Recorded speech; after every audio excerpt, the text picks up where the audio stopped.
The motion sensor on David Chen's pool gate triggered at 3:17 p.m. on a blistering July Saturday.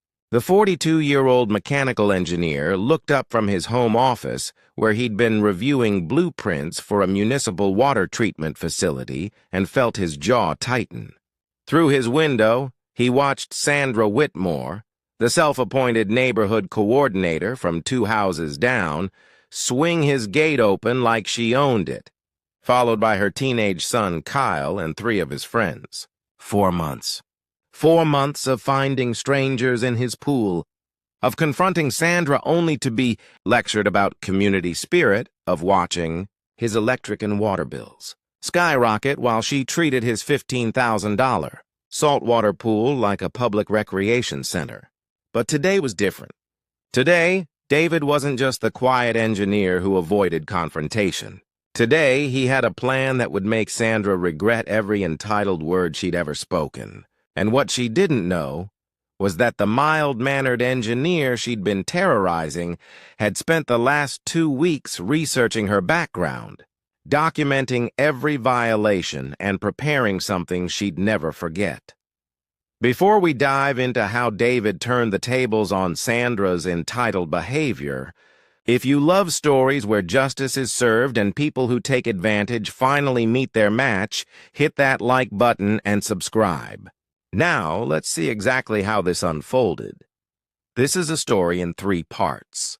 The violation that pushed a reasonable man too far, the confrontation where power shifted completely, and the resolution where an entitled neighbor learned that actions have very real consequences. The first part takes you inside David's nightmare. 4 months of coming home to find his private pool invaded, his property disrespected, his polite requests met with mockery. You'll feel the weight of someone systematically dismantling your boundaries while smiling to your face. You'll understand the moment when patience transforms into something far more calculated. You'll see why a man who'd spent his entire career solving complex engineering problems decided to apply those skills to a very different kind of challenge. The second part is where everything changes. The moment David stepped out of his house and revealed exactly how much he knew about Sandra and her son. The instant her smug smile crumbled when she realized she hadn't been dealing with a pushover, she'd been underestimating someone who documented everything and understood exactly how to leverage information. The confrontation where David laid out terms that left Sandra speechless and scrambling. The third part delivers the justice you're waiting for. How David's plan unfolded in ways Sandra never anticipated. The moment the entire neighborhood discovered what she'd been doing. The consequences that rippled through her carefully constructed social status. And the final conversation that proved sometimes the quietest person in the room is the most dangerous one to cross. Here's exactly how it happened. David Chen had moved into the quiet. Riverside Estates subdivision 3 years ago after his divorce, seeking peace and a fresh start. The saltwater pool had been his one indulgence.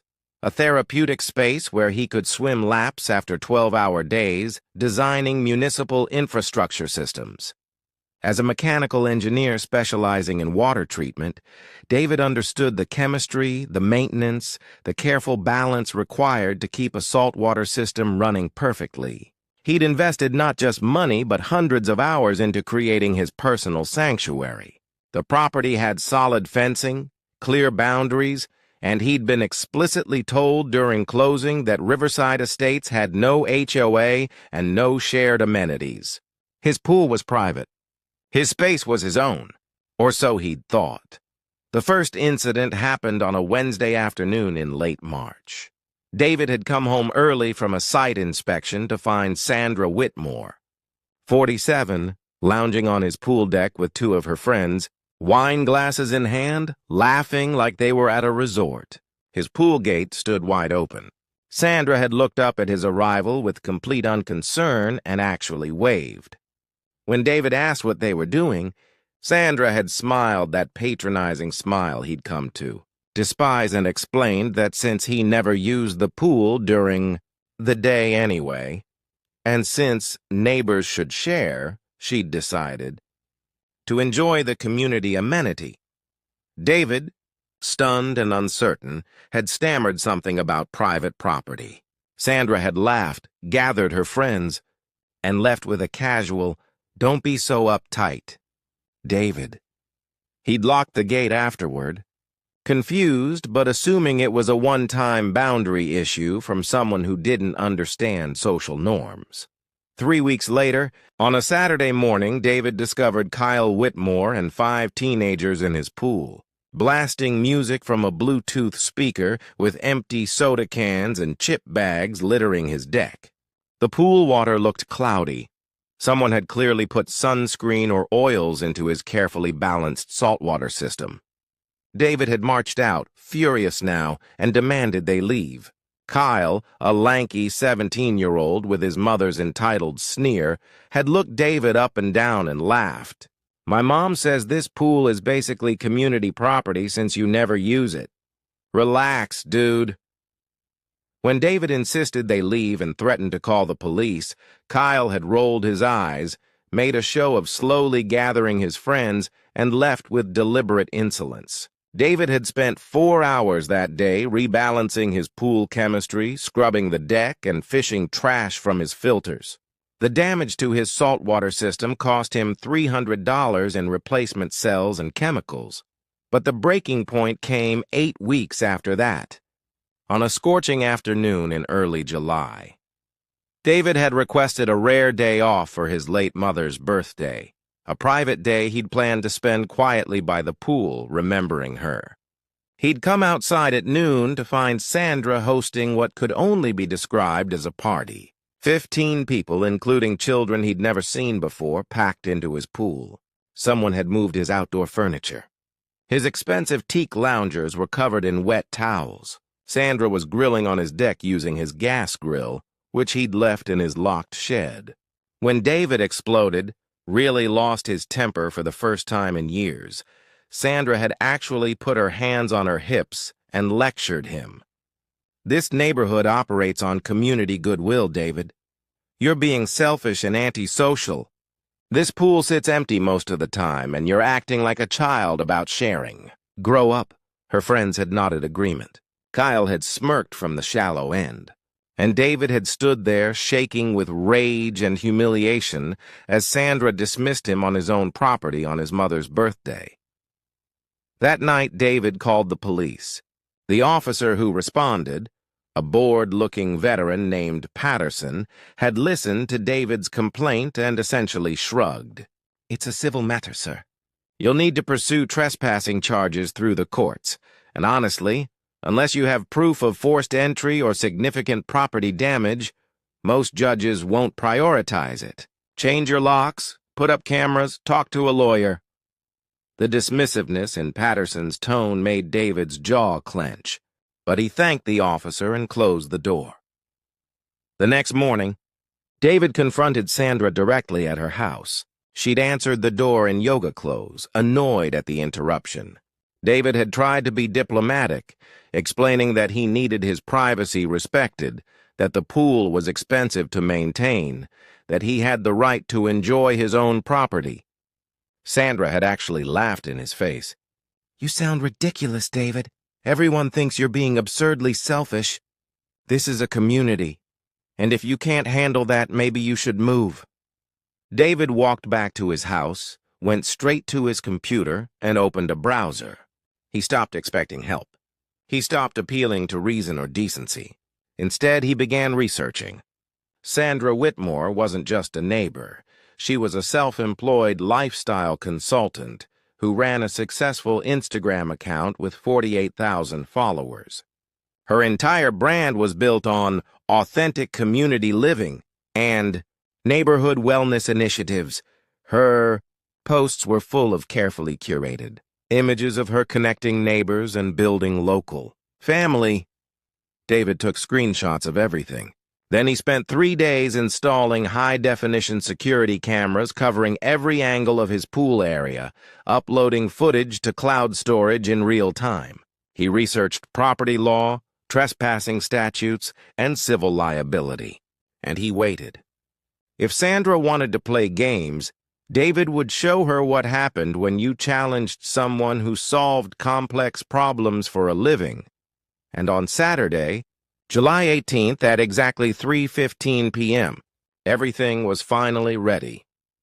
David watched his security feed as Sandra pushed open his pool gate at 3:17 p.m., followed by Kyle and 3 friends. They were laughing, carrying towels and a cooler, completely comfortable in their routine violation. David counted to 30, allowing them to settle in, to get comfortable in their arrogance. Then he stepped out of his back door and walked calmly across his deck. The moment Sandra saw him, she rolled her eyes, actually rolled her eyes on his property. Kyle didn't even look up from his phone. David stopped at the pool's edge and said in a level voice that carried clearly, "Sandra Elizabeth Whitmore, 47 of 2847 Riverside Drive.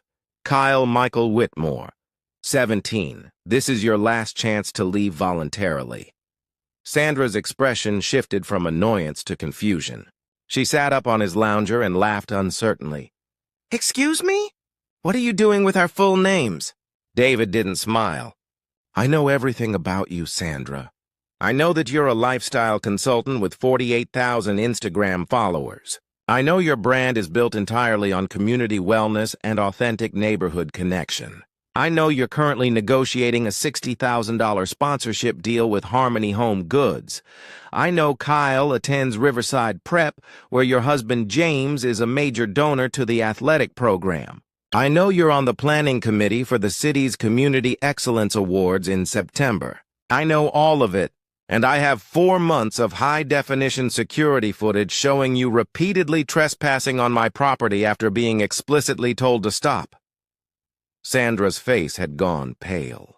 Kyle finally looked up from his phone, his cockiness wavering. "You're bluffing," Sandra said, but her voice had lost its confidence. David pulled out his phone and played footage of her party from 2 weeks ago. Crystal clear video with timestamps showing her grilling on his deck. Audio catching her mocking him to her guests. "That's you telling your friend Rachel that I'm too pathetic to use my own pool anyway," David said quietly. "I have 17 separate videos, time-stamped, dated, backed up in 3 locations, evidence of repeated trespassing after verbal warnings, documentation of property damage, photos of my electric and water bills showing the increase since March, text messages you sent to other neighbors encouraging them to use my pool without permission." Sandra stood up, her expression cycling between anger and panic. Kyle's friends were edging toward the gate. "You can't prove anything," Sandra tried, but it sounded weak.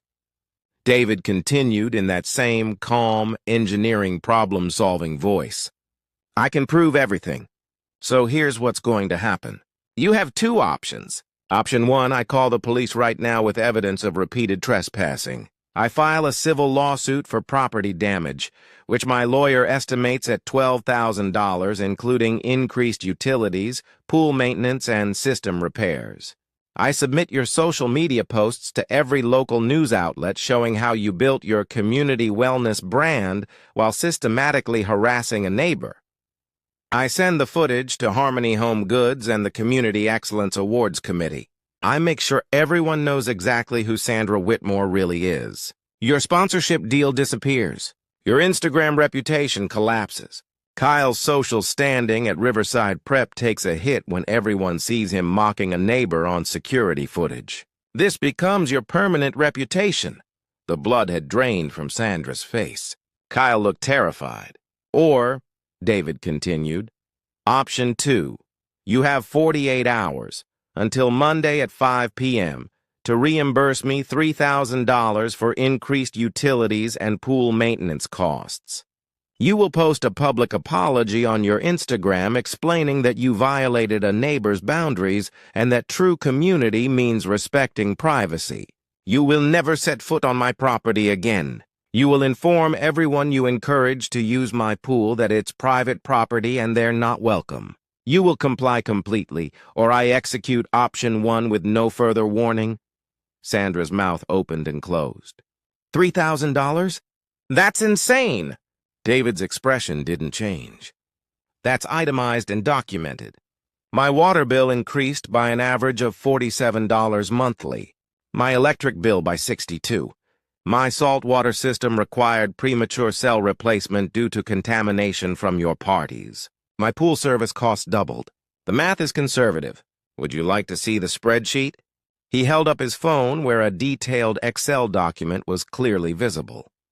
Kyle spoke for the first time, his voice shaky. Mom, he's serious. Sandra shot her son a furious look, then turned back to David. You can't do this. This is blackmail. David shook his head. This is consequences. You trespassed. You caused damage. You ignored warnings. I'm offering you a chance to make it right privately instead of publicly. That's generosity, not blackmail. You have 48 hours. He pulled out his phone and showed her another screen. I've already drafted the complaint for the police. I've already compiled the footage package for the news stations. I've already written the email to Harmony Home Goods, all ready to send. It's your choice, Sandra. Make it right quietly or face it publicly. 48 hours. Sandra looked at Kyle, then at his friends who were already by the gate. She looked at David's phone, at the evidence displayed so clearly, at the calm certainty in his eyes. She gathered her things with shaking hands, her face burning with humiliation and rage. This isn't over, she hissed. David smiled for the first time. Yes, Sandra, it actually is. Because if I see you on my property again, if I hear you badmouth me to neighbors, if you do anything except comply completely, I don't send warnings. I send evidence. 48 hours. Gates that way. Sandra stormed out, Kyle and his friends scrambling after her. David stood by his pool and watched them leave, then smiled for the first time in weeks. He had 48 hours to wait, but he'd learned long ago that the best engineering solutions were the ones where you prepared for every variable, and he'd prepared for all of them. Monday arrived with the brutal heat of late July. At 4:47 p.m., 13 minutes before David's deadline, his doorbell rang. He opened it to find Sandra standing there, her face tight with barely controlled anger. She thrust an envelope at him. The check's inside. $3,000, along with the apology I'm posting tonight. David opened the envelope and examined the check carefully. It was legitimate, properly filled out, signed. And the Instagram post? He asked. Sandra pulled out her phone with a furious jab and showed him a drafted post. The caption read, I need to share something difficult. I recently violated a neighbor's boundaries by using their private pool without permission, even after being asked to stop. I justified it as community spirit, but I was wrong. True community means respecting people's privacy and property. I apologize for my behavior and for encouraging others to disrespect boundaries. Real connection requires consent and respect. David read it twice, then nodded. Sandra's hand trembled with rage as she hit publish. Within seconds, comments began appearing. David watched the notification count climb. You're enjoying this, Sandra said bitterly. David looked at her evenly. No, Sandra. I'm relieved it's over. You made my life miserable for 4 months. You mocked me. You told me I was selfish for wanting privacy on my own property. You laughed when I asked you to stop. This isn't enjoyment. This is resolution. But David's resolution had one more layer Sandra didn't anticipate. That evening, James Whitmore, Sandra's husband, a corporate attorney, appeared at David's door. James was a tall man with graying temples who looked exhausted. May I speak with you? He asked quietly. David let him in. James sat down heavily and rubbed his face. I didn't know the extent of what Sandra was doing. I work 60 hours a week, and I trusted her judgment about neighborhood relationships. When she told me about your deadline, I thought you were being unreasonable. Then I saw the security footage you sent her. All of it. He looked up at David. I'm horrified. That's not who I thought I married. Kyle's grounded for the rest of summer. No phone, no friends, no privileges. Sandra's already lost 3,000 followers since the post went up, and Harmony Home Goods contacted her to say they're re-evaluating the partnership. But I want you to know, if there's any additional damage or costs, we'll cover it. And Sandra won't be bothering you again. I've made that very clear. David studied James and saw genuine remorse. The 3,000 covers the financial damage, David said. The apology addresses the social damage. That's sufficient. James nodded, stood, and offered his hand. David shook it. After James left, David sat in his quiet house and felt something unclench in his chest. The next morning, he woke early and went outside. His pool sparkled in the morning sun. Perfectly balanced, perfectly maintained, perfectly private. 2 months later, on a crisp September afternoon, David floated in his saltwater pool with his eyes closed, feeling the sun warm his face. His water was crystal clear. His deck was pristine. His gate had been locked for 63 consecutive days. Sandra avoided eye contact when they passed on the street. Kyle stayed far from David's property.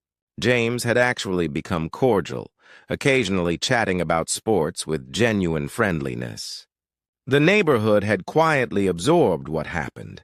Several neighbors had approached David to apologize for using his pool on Sandra's encouragement. Clearly embarrassed, they'd believed her community property nonsense. David had been gracious but firm. Private property meant private. Word had spread that the quiet engineer wasn't someone to push, and that reputation suited David perfectly fine. He'd learned something valuable through those 4 months of violation and the 2 weeks of calculated response. Justice doesn't always arrive through official channels. Sometimes it comes from refusing to remain a victim, from using your skills and knowledge to level a playing field others tried to tilt against you. Sandra had mistaken his quietness for weakness, his patience for passivity.